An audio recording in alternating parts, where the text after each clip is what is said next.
Tout au long de ces discussions, nous avons rappelé le principe fondamental qui sous-tend ce projet de société, remplacer les 42 régimes existants par un système unique et universel, commun à tous les Français et dont les règles seront les mêmes pour tous.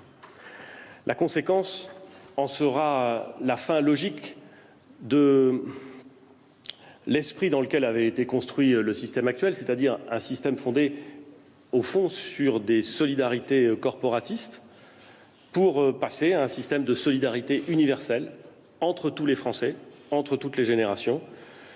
Il nous apparaît que le système qui a prévalu jusqu'à présent et qui a fait ses preuves avait également contribué à la création d'injustices, de complexité, de défiance, et que, surtout, la logique qui le sous-tendait n'était plus adaptée à notre époque ou à celle qui s'annonce compte tenu des transformations du monde du travail, des révolutions technologiques qui arrivent et de la nécessité d'avoir une protection de tous par tous.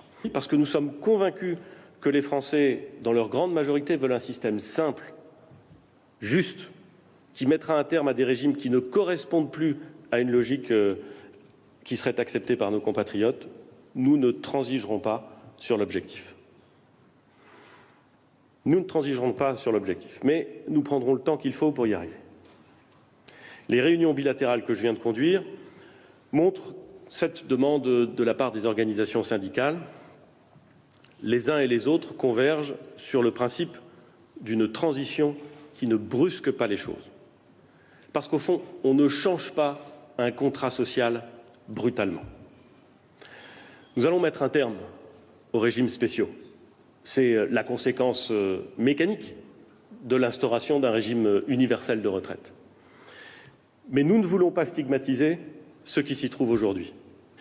Je crois que nos compatriotes savent, au fond d'eux-mêmes, que ce qui est vrai dans tous les autres pays comparables à la France, tous, c'est-à-dire un allongement progressif, certainement pas brutal, mais progressif, de la durée du travail tout au long de la vie, que cet allongement est aussi un des éléments sur lesquels nous devons nous appuyer et travailler. Alors les concertations vont encore se poursuivre un peu sous le pilotage du haut-commissaire. Elles devraient s'achever aux alentours des 9 ou 10 décembre. Jean-Paul Delevoye présentera les conclusions qu'il formulera au terme de cette consultation.